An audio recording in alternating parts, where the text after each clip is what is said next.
Coucou, c'est Stéphanie Clopé, les ateliers de Poudoubou, démonstratrice indépendante Stampin' Up.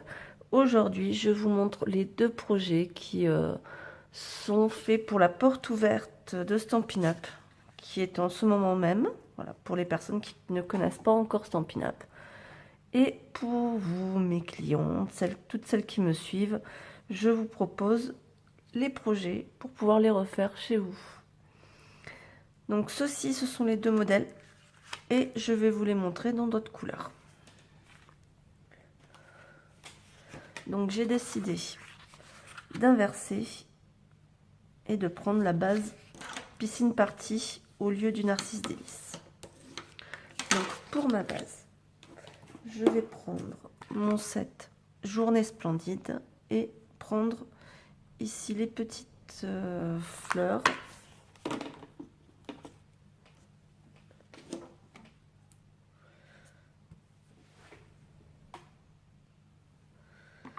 Et donc ce sont ces petites fleurs que je vais tamponner en haut et en bas, un petit peu dans tous les sens. Donc j'hésite pas à en tamponner un peu partout, à dépasser, à tourner mon tampon de façon à ce que ce soit bien réparti. Voilà. Une fois que le haut est fait, on fait le bas.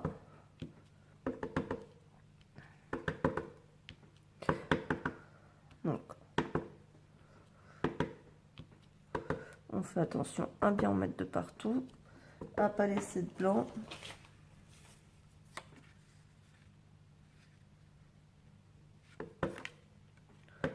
Voilà, on cède du papier pour voir qu'on dépasse bien.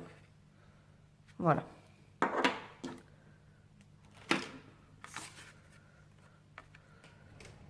Donc comme ça, je pourrais venir coller ce papier-là ici. Donc là, j'ai pris du vanille à la place du blanc. Et je vais prendre mon papier vélin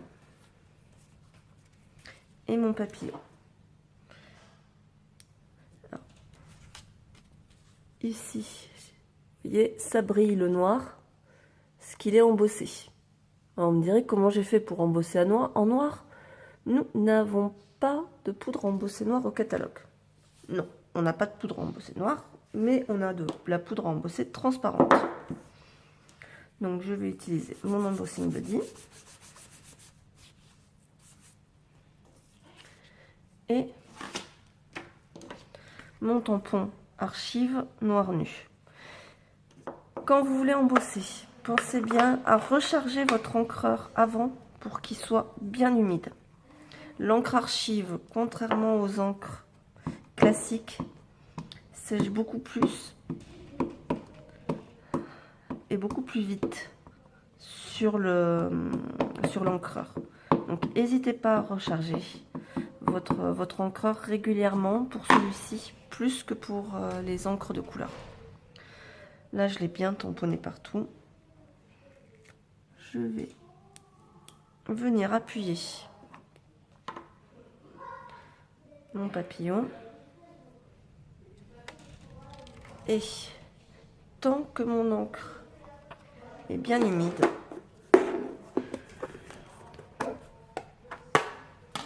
alors moi j'ai une boîte pour mettre ma poudre transparente. Je trouve ça plus pratique, mais si vous avez juste le pot, vous faites ça au-dessus d'une feuille de brouillon pour pouvoir récupérer à chaque fois le surplus et le remettre dans votre pot.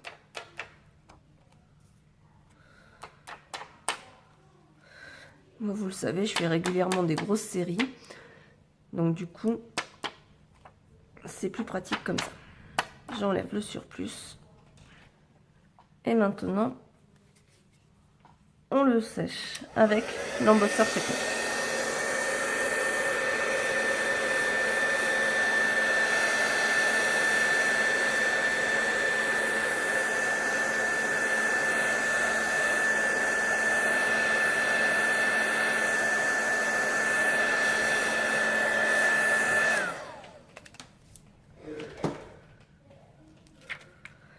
Et voilà notre papillon embossé en noir. On le laisse sécher quelques secondes. Pendant ce temps, on en profite pour refermer nos encreurs et nettoyer notre tampon.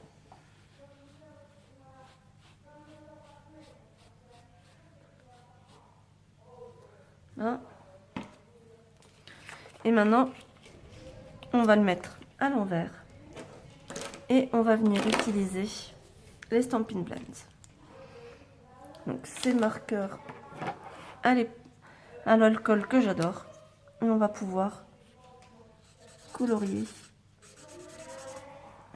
notre papier. Donc à vous de voir comment vous voulez vos couleurs, quelle intensité.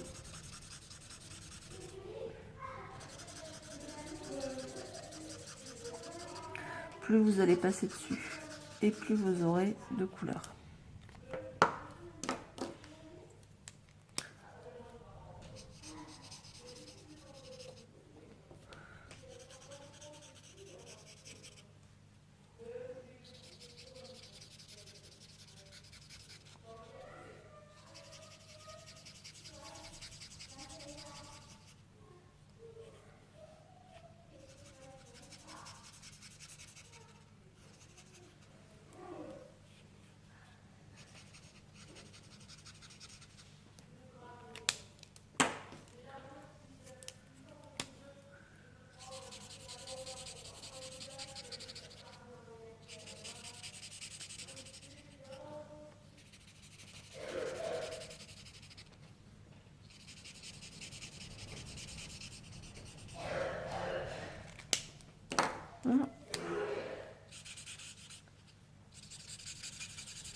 Voilà, donc le piscine parti et le narcisse délice en ton clair et foncé.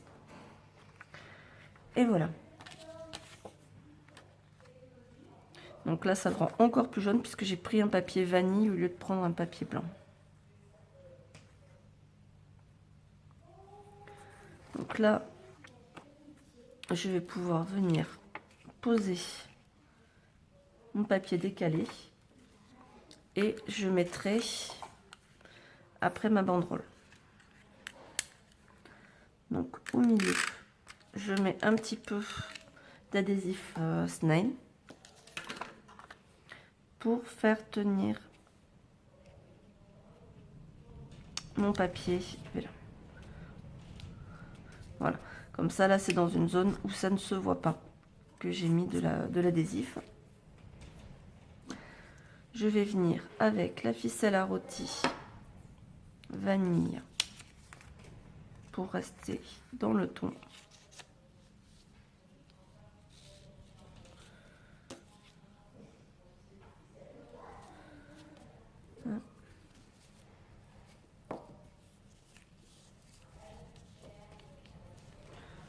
Voilà, je fais mon nœud.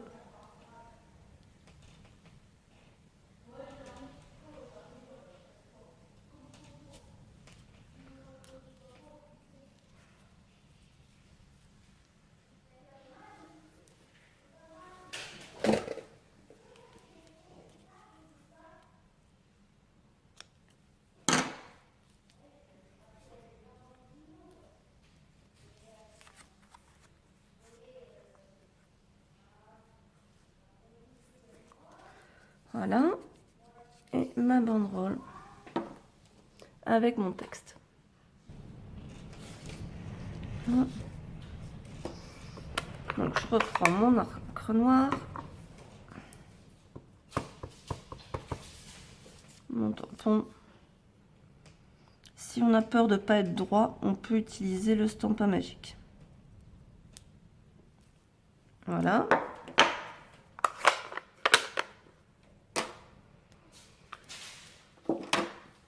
Hop. Je vais tout de suite nettoyer mon tampon avec mes ciseaux.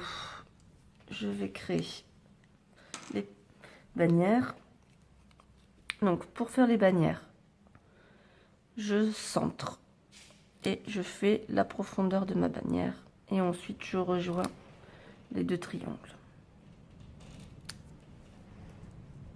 Voilà. Je fais la même chose de l'autre côté en essayant du coup de faire pareil à peu près.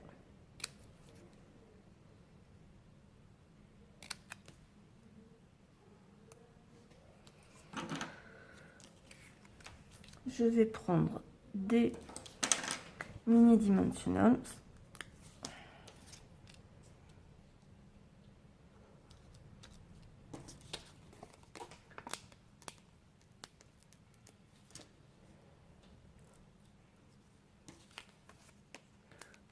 Voilà.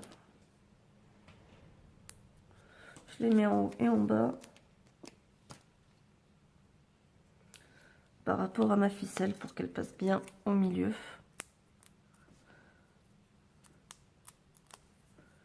Voilà.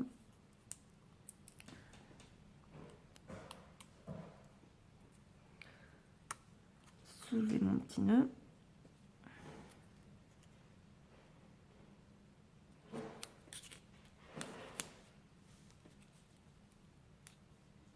Et voilà. Et maintenant, je n'ai plus qu'à coller ici. Donc là, je vais remettre des dimensionals, mais je vais prendre des grands cette fois-ci.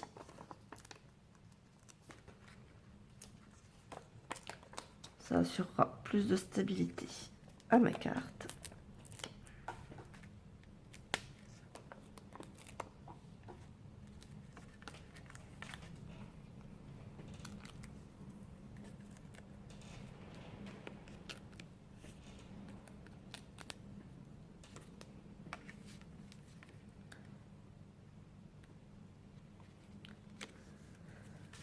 Et voilà, ma carte est prête. Et voilà dans les deux versions. Maintenant, je vous montre comment faire la pochette. Voilà. Donc je prends une feuille A4 et mon tampon fleur.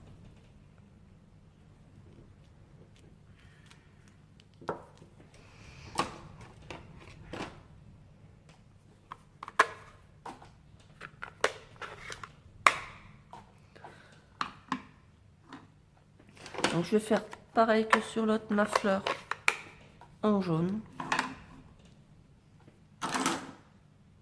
en bleu, non, en bleu, allez hop, on va changer, on va vraiment faire l'inverse de sur l'autre.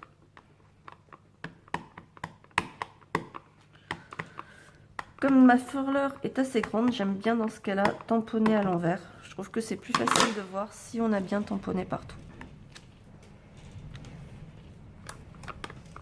Donc, comme tout à l'heure, je vais venir tourner ma fleur au fur et à mesure que je la tamponne.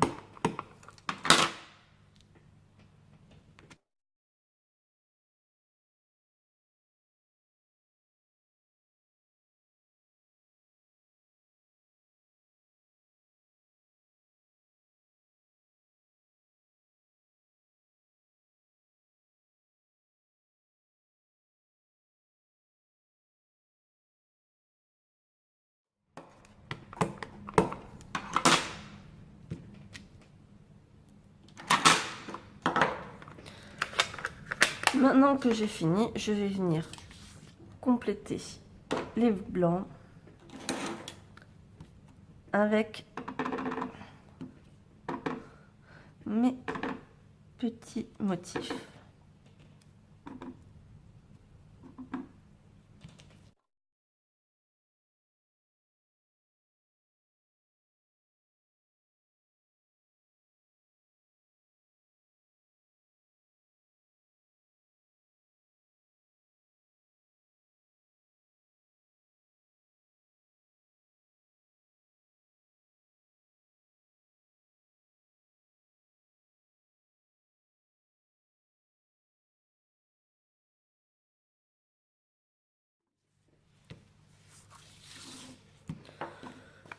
Voilà, donc j'ai fini avec ma feuille.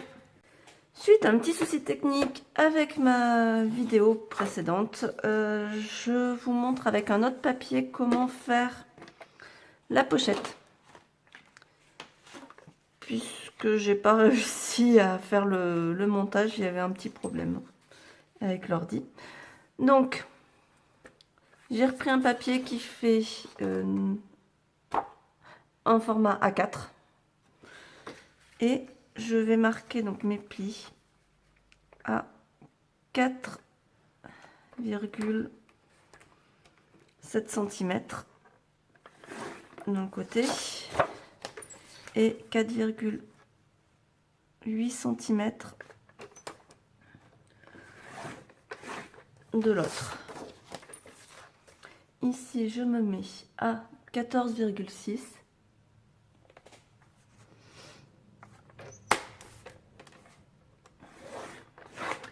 Je retourne et 14,6. Je trouve que c'est plus simple de marquer comme ça que de faire les additions et d'avancer. Voilà.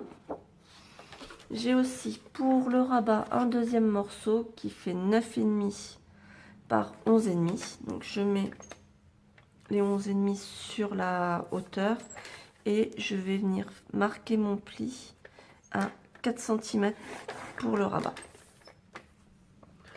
Là. Je vais aussi venir faire une marque à 2 cm.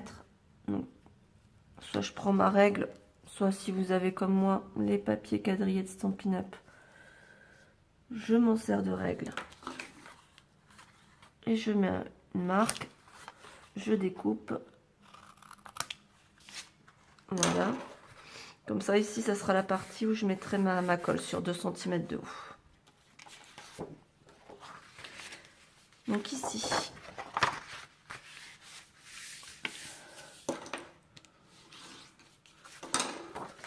je marque tous mes plis.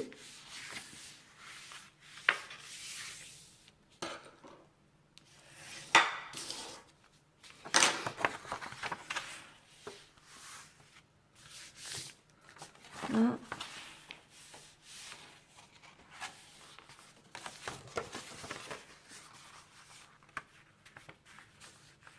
Alors, comme il n'y a qu'un demi-centimètre d'écart entre les deux plis,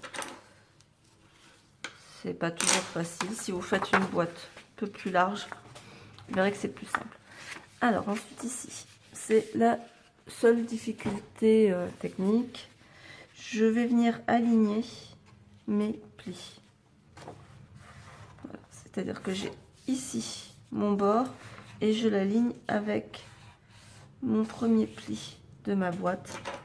Et là, je peux marquer ma diagonale. Je fais pareil de ce côté-ci.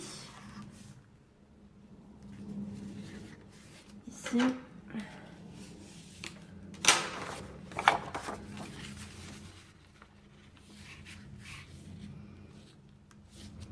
C'est ces diagonales qui vont créer la profondeur de ma pochette, qui ont mis le volume de ma pochette, pardon. La profondeur, c'est le fait qu'on ait mis un demi-centimètre d'écart entre les. Voilà, ça va me faire le bec. Donc, vous voyez, pour que ça puisse s'ouvrir et se fermer, il faut que cette partie reste libre. Donc, on ne collera pas ces triangles-là. Je vais commencer déjà par replier ça et venir le coller.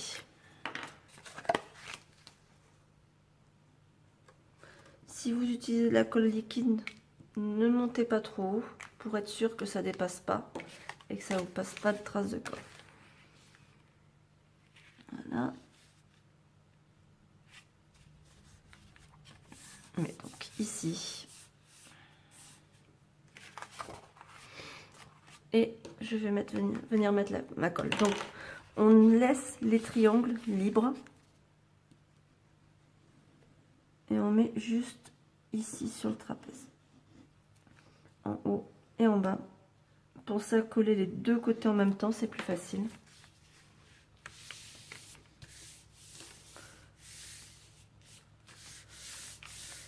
Là.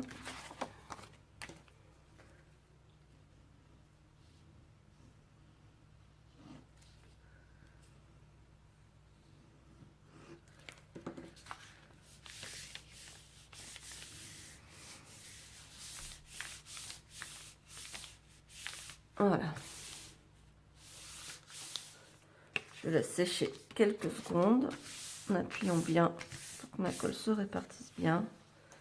Et voilà, j'ai ma pochette qui est prête. J'ai plus qu'à rajouter un ruban et ça donne ceci. Avec à l'intérieur ma carte. Voilà, donc vous avez les deux projets. J'espère que ça vous a plu et que ça vous donnera envie d'en refaire plein. Bye!